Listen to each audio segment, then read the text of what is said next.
Barkanmu da sake kasancewa da psnews.com.ng.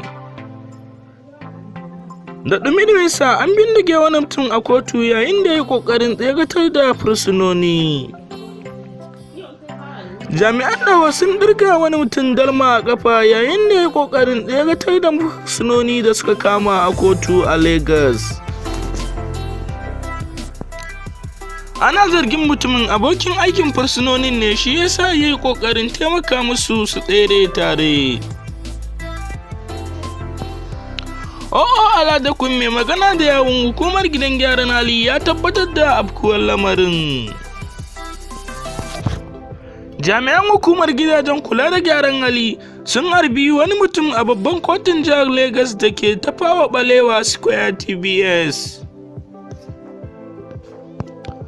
The Nation ta rawaito cewa an harbi mutumin ne a kafarsa yayin da ya kokarin sakin wasu fursunoni da aka to da su kotu.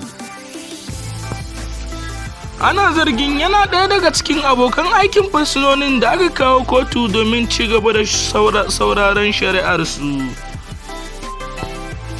Mai magana da yawun hukumar gidan yari reshen jihar Lagos Aladukun ya tabbatar da afkuwar lamarin. Ƙarshen labarin kenan, kada ku manta ku yi mana subscribing idan a YouTube kake kallo, idan kuma Facebook kake kallo kai kokari ka danna mana following. Zaku iya ziyartar www.psnews.com.ng domin samun zafafan labarai.